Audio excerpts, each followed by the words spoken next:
선교 멘토링. 주님이 공생애를 사시기 전에 몫으로 사셨습니다. 그리고 그 전문직으로 주님이 틀림없이 좋은 물건들을 만드셨을 것입니다. 그리고 그 물건들은 사람들에게 유용하게 쓰여졌을 것입니다. 선교를 할수록 전문인으로 우리가 변화되어야 되는 필요를 요즘은 느끼고 있습니다. 오늘은 동부 아프리카에서 32년간 선교를 하셨던 우리 임종표 선교사님 오늘 스튜디오에 모셨습니다. 예, 선교사님 안녕하세요. 반갑습니다. 네, 우리 귀한 선교사님 모셨는데요. 아마 우리 이 방송을 들으시는 분들은 우리 임종표 선교사님을 많이 기억하시고 또 아시는 분들이 계실 겁니다. 그렇지만 또 아직 임종표 선교사님이 그동안 하셨던 사역이나 어떤 일을 하셨는지에 대해서는 또 아마 생소하신 분들도 계실 건데요. 우리 임종표 선교사님 한번 우리 선교사님 본인에 대해서 좀 소개 말씀 좀 해주시죠. 네. 예, 저는 아직도 현역입니다. 32년간 선교했던 사람이 아니고 선교를 하고 있습니다. 하고 있는 일이야 뭐 선교사가 선교하는 일 이외에 무슨 일을 하겠습니까? 그 일이 이제 굳어지고 몸에 배고 할 수 있는 일이라고는 그거밖에 없으니까 그 일 이외에 할 일도 없고 또 할 수 있는 일도 없습니다. 네. 선교가 좋아서 선교를 하는 사람이고 선교라고 말을 하면 지금도 자다가도 벌떡벌떡 일어날 만큼 아마 선교에 미친 사람이 아닌가 감히 그렇게 저를 표현해도 제게는 크게 문제가 되지 않을 것 같습니다. 네.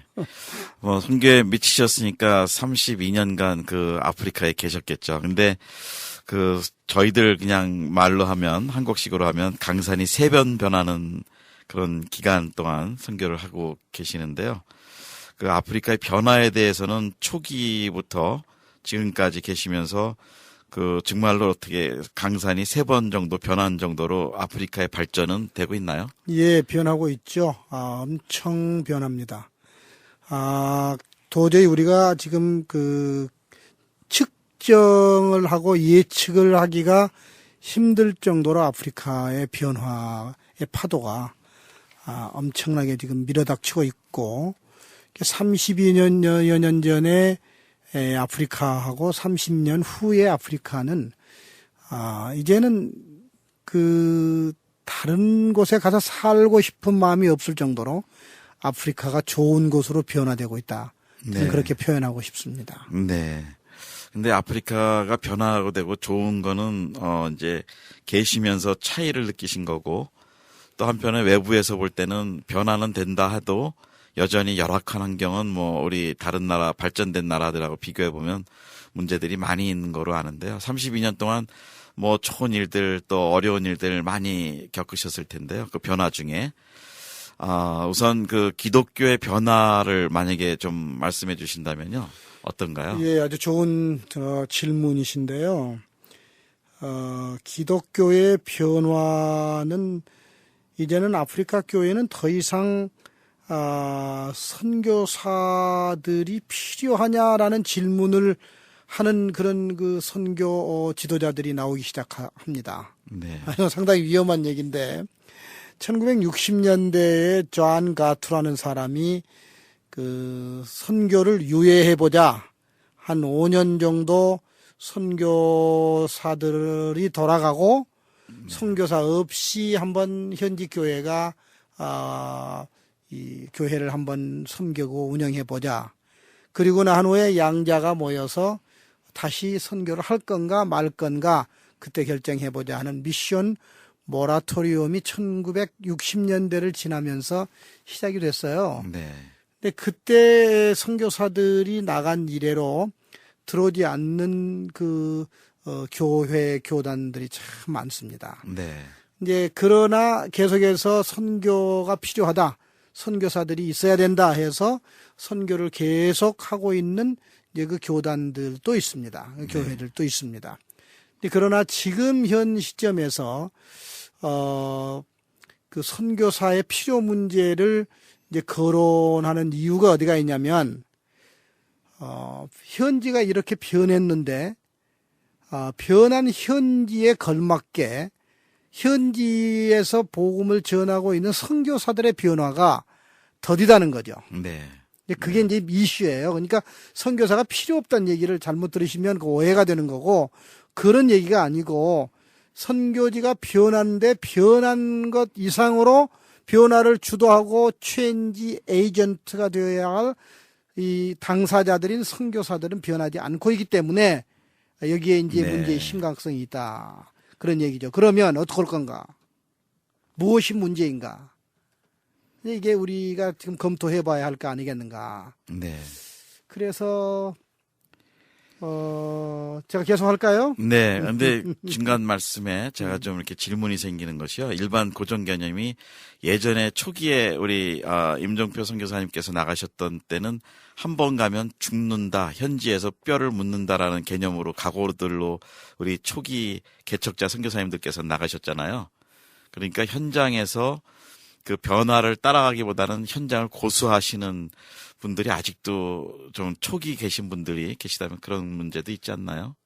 그렇죠. 근데 이제 나무랄 수가 없는 게 지금 그 한국 선교사들이 2만 4천이니 5천 명이라고 그러는데 네. 이분들이 가장 지금 현장에서 고달파하고 있는 그 이슈가 몇 가지가 있는데 저는 첫 번째 이슈를 뭐라고 생각하냐면 돌봄을 받지 못하고 있다는 거죠. 네. 그러니까 돌봄이란 말을 요즘에는 이제 멤버 케어라고 그렇게 좀 전문 용어를 사용하고 있는데 네. 그러니까 한 번 던져놓고 이 기계도 쉬기도 해야 되고 기름도 칠하고 수리도 하고 또 새로운 부품도 받고 갈아 끼고 그렇게 해야 되는데 그렇지 못하고 그렇지 않고 그냥 마냥 사용만 하니 사람들이 이제 그 탈진이라고 그러나요? 네. 쇠잔해지고 탈진해지고 그 불타는 동기부여도 사라져가는 것 같고 네. 그 선교를 하고 싶은데 옛날 그 방식 가지고는 도저히 그 따라가지 못하는 그런 그 역부족이 지금 우리 한국 선교의 현 주소가 아닌가. 그래 제가 요즘에 많이 쓰는 말로 현장이 살아야 네. 선교가 산다. 네. 선교가 살아야 교회가 산다. 교회가 살려면 선교사를 살려야 한다. 네. 그런 얘기를 제가 요즘에 많이 얘기하고 다닙니다. 네. 근데 사실이거든요. 현장이 활성화되지 않으면 그 아는 그 연유가 어디가 있겠어요. 현장에 있는 선교사들이 활성화되지 않고 있기 때문에 이제 그렇게 봐야 되지 않겠나. 그러다 보니까 예전에는 그 종합상사 노릇을 했거든요. 네. 종합상사 회장이 선교사였어요. 한 사람이 들어가서 여러 가지 것을 잡다한 자파점식의 선교를 했는데 이제는 현장이 그렇지 않아요. 현장에서 선교사가 만나는 현지인들이 어쩌면 선교사보다 어느 영역에는 훨씬 더 전문가들이 많아요. 네. 근데 그들을 앞에 놓고 비전문가들이 전문가들을 끌고 나가려고 하니 이게 보통 힘들고 도전이 아닐 수가 없다. 그런 얘기죠. 그래서 네. 필요한 게 뭐냐? 네. 뭐겠습니까? 글쎄요. 제가 볼 때는 그 갱신이라고 그럴까요? 그렇죠. 네, 네. 왜 갱신을 해야 되냐면 전문성과 탁월성을 가져야 돼요, 이제는. 네. 그러니까 선교사들이 어느 누구에 내놔도 그 부분에, 어느 한 부분에 대해서는 타의 추종을 불허할 만큼 전문성들을 보여줘야 되는데 그 전문성 앞에는 사람들이 무릎을 꿇어요. 네. 그 다음에 두 번째로는 주님의 방법, 주님의 일은 언제나 탁월했어요. 엑설런스했어요. 네.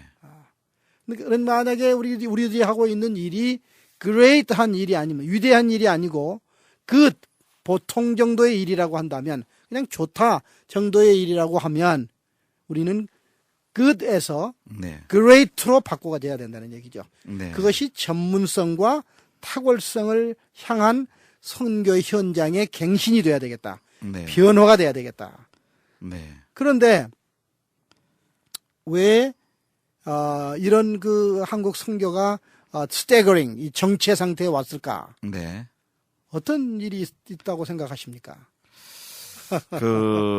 자기 노력이나 스스로 누가 좀 어떤 면에서 이런 이슈를 볼 수 있도록 도전하지 않았던 부분도 있지 않았나 생각이 듭니다. 그렇죠. 자기 네. 발전이 참 힘들었어요. 네. 그 말은 케어가 잘 안 됐다는 거거든요. 네.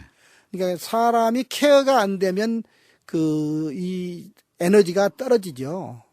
네. 그렇다고 마냥 기도만 할 수 있는 것도 아니고 또 마냥 책만 본다고 되는 것도 아닌데 이 밖으로부터의 인풋이 계속 들어와야 되는 거죠. 네. 근데 그게 선교사들을 좀 피곤하게 만드는 것 같아요. 그런 거 없이 네. 계속해서 네.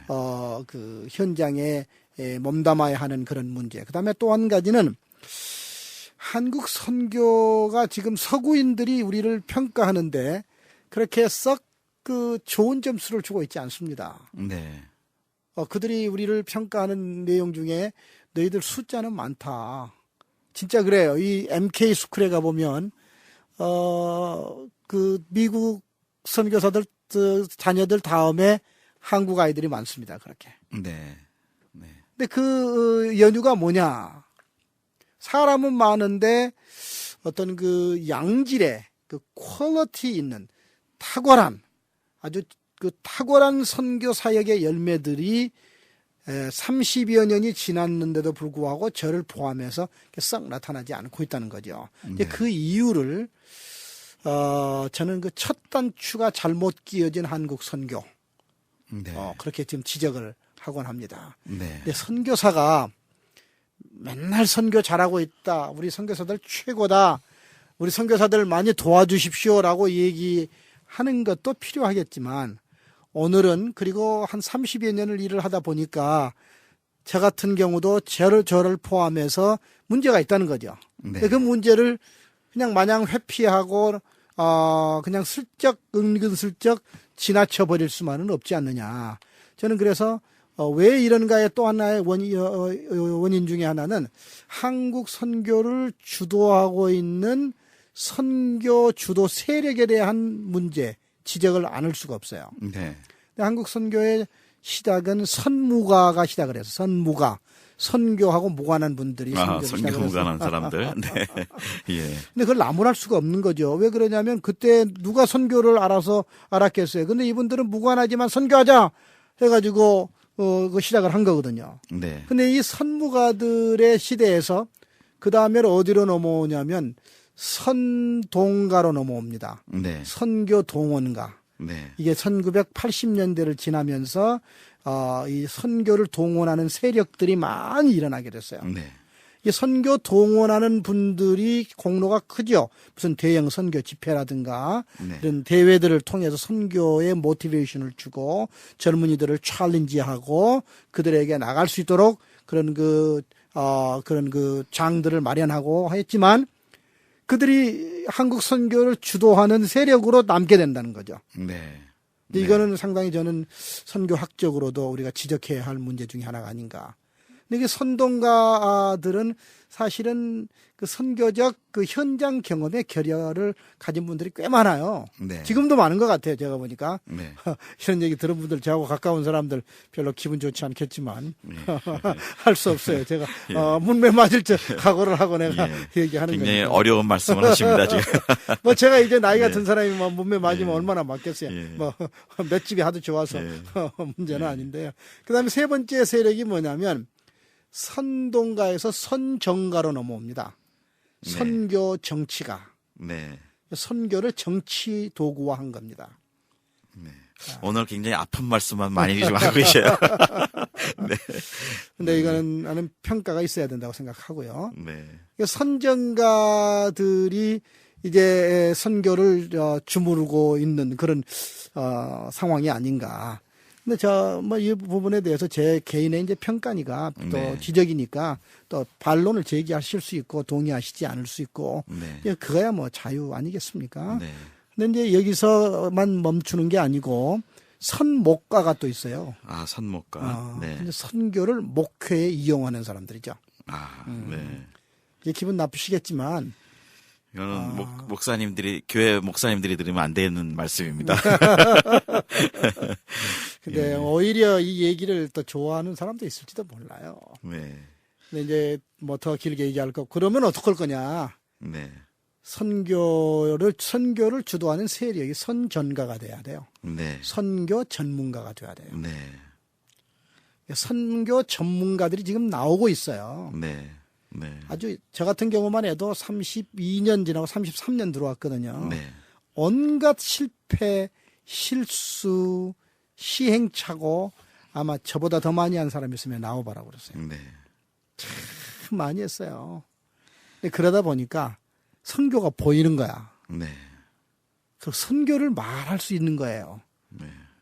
그리고 선교에 어디가 구멍이고 어디가 펑크가 났고 앞으로 어떻게 될 건가 하는 그런 것들이 조금 보이기 시작하는 것 같아요. 건방진 얘기 같지만. 네.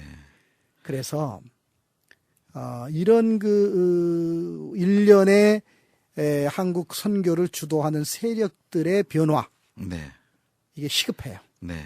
그래야 한국 선교가 질이 높아지고 탁월하고 그다음에 전문화 네. 되어갈 것이다. 네. 그러니까 지금까지 한 30년, 32년, 33년째 하시면서 리뷰를 좀 해주신다면 또 리뷰가 그렇죠. 필요하다고. 이게 이제 리뷰죠. 네, 필요했는데 그것이 우리가 앞으로 갈 거는 이제 전문성과 탁월성을 지향해야 된다. 이제 그런 말씀이신데요. 우리가 이 리뷰 이슈를 좀 말씀해 주실 수 있다면 사실은 굉장히 우리의 그 솔직한 모습들을 공개해야 되는데 이 리뷰가 우리 한국 선교계에는 지금 잘 진행이 되고 있다고 생각하시는지요? 저는 그렇게 보고 있지 않습니다. 네. 일반적으로 홍수처럼 쏟아져 나오고 있는 선교에 대한 얘기들이 엄청 많습니다. 다 얘기하고 있는데요. 우리 선교의 문제를 현장의 문제를 선교사의 문제를 선교사 입에서 스스로가 우리는 이것이 문제다라고 얘기하는 것은 조금 요즘에 좀 들려오지 않은 것 같습니다. 네. 그래서 이제는 선교는 선교사가 하는 겁니다. 네. 선교는 어떤 일이 있더라도 현장에서 선교사들에 의해서 시작이 되고 해결이 돼야 된다고 생각합니다. 네. 아무리 후방이 힘들게 하더라도 선교의 몫은 현장의 선교사일 것입니다.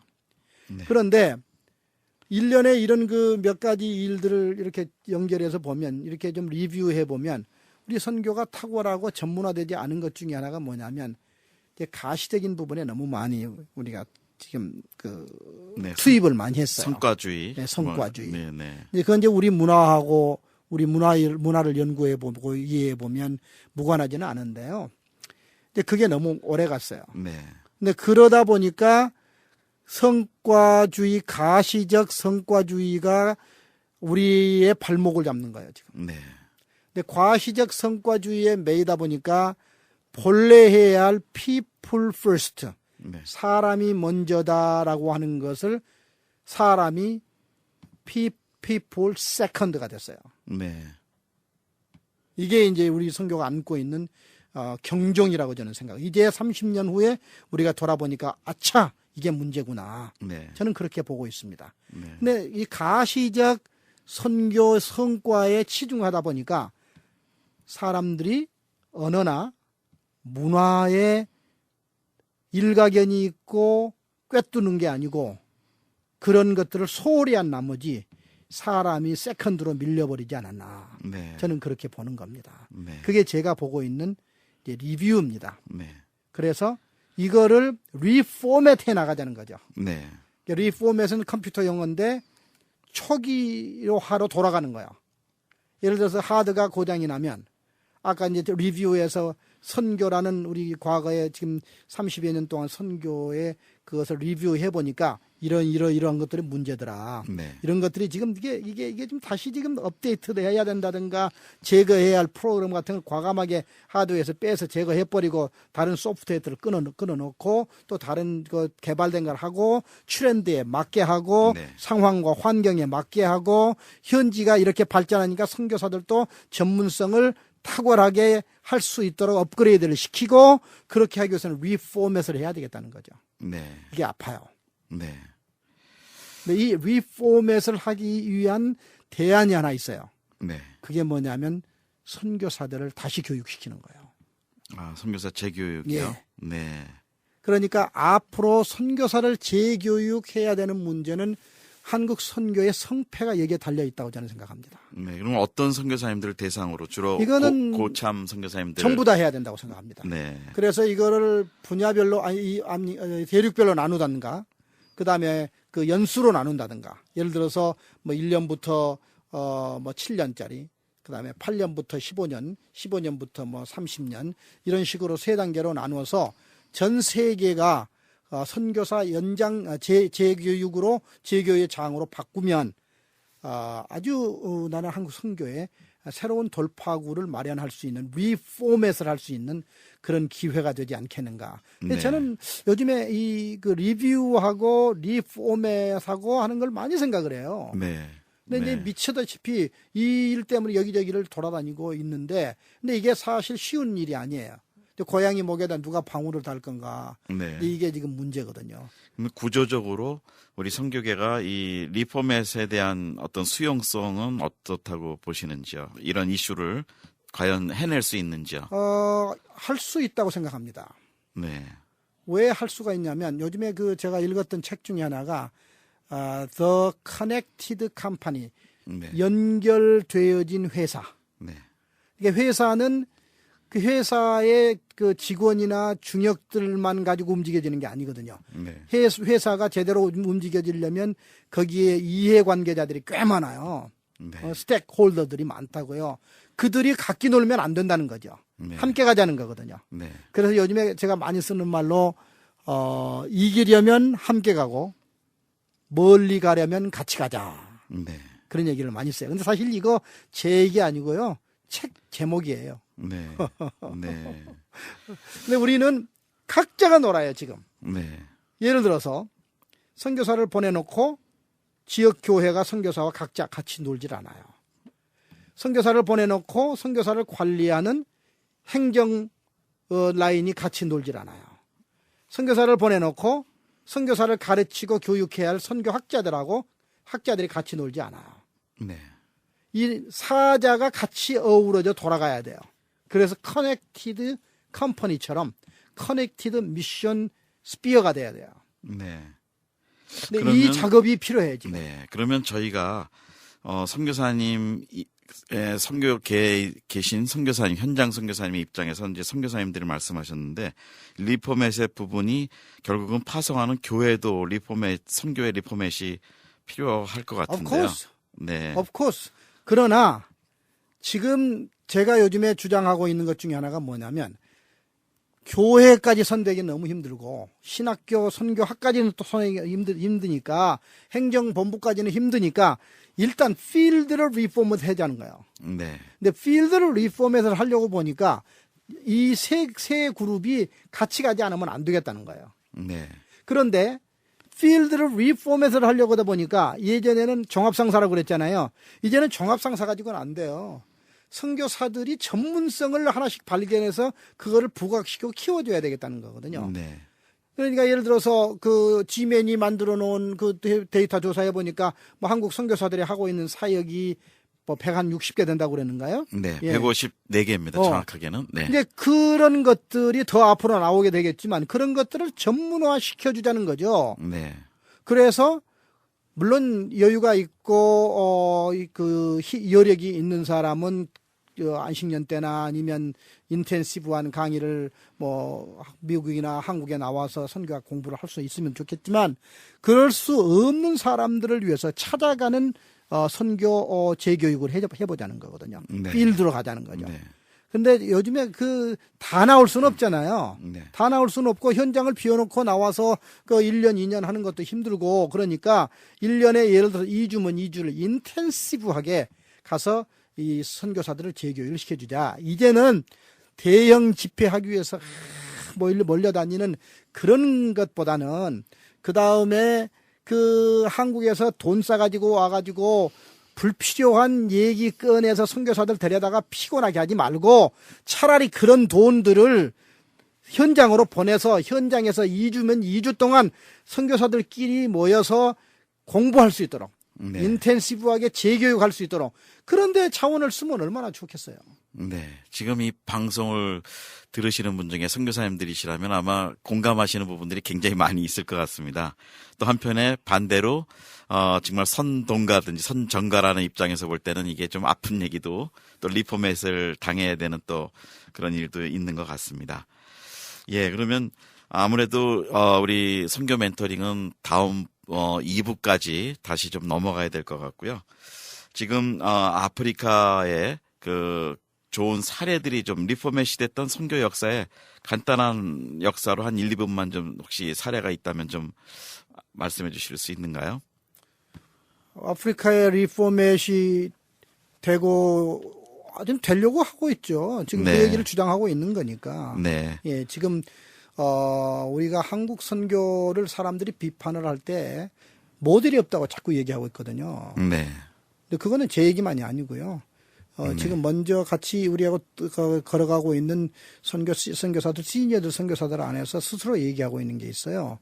근데 그 모델이 없는데 아직 포맷을 얘기하고 있는 단계에 포맷을 들춰내기는 그렇게 쉽지는 않을 네. 것 같고요. 그러면 지도력의 리더십에 계신 분들께서는 이 리포맷의 니드를 지금 절실하게 보고 계신가요? 제가 보기에는 그렇다고 봅니다. 네. 그렇다고 봅니다. 그런데 너무 늦어버린 것 같습니다. 이제는 짐을 싸고 가야 할 텐데.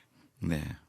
근데 이게 또 혼란스러운 게 뭐냐면 선교사는 짐을 싸가지고 가야 할 판에 본국이나 미국에서는 은퇴한 분들이 가방 들고 다시 선교지를 찾아오는 네. 지금 아주 아이러니한 아주 참 신묘막측한 네. 예. 그런 일들이 필드에서 지금 일어나고 있는 이거를 어떻게 선교학적으로 해석해 나가야 할 것인지 상당히 고민이 아닐 수가 없습니다. 네. 자, 오늘 또 중요한 이슈를 말씀 중에 이제 해주셨는데, 우리 선교사들이 전문성과 탁월성을 키워야 된다. 그래서 그것이 리뷰가 되고 또 리포맷으로 이어져야 된다라고 이제까지 말씀을 일부 중에 해주셨습니다. 그러면 우리가 계속해서 우리 임종표 선교사님을 모시고 선교 멘토링 2부를 다음 회에 계속해서 우리 말씀을 듣도록 하겠습니다. 오늘 여러분 이 방송을 들으시면서 아마 많은 부분들이 공감이 되실 겁니다. 우리 선교를 처음부터 개척하신 우리 개척자 중에 한 분이신 우리 임 목사님께서, 임종표 선교사님께서 아직도 선교지에 계시면서 오히려 더 많은 일들을 지금 확장하고 또 섬기고 계시는데 그 경험과 또 그런 일들을 통해서 정말 중요한 원리들을 지금 이렇게 우리 선교계에 말씀을 해주고 계십니다. 오늘 이 방송을 통해서 또 좋은 그 도전과 또 우리의 스스로의 자각이 일어났으면 좋겠습니다. 오늘 선교 멘토링 우리 동부 아프리카 케냐에서 지금 33년째 선교를 하고 계시는 임종표 선교사님을 모시고 진행을 했습니다. 감사합니다, 선교사님. 고맙습니다. 진행에는 우리 G맨을 섬기는 김정한 선교사였습니다. 다음 회에 다시 뵙겠습니다.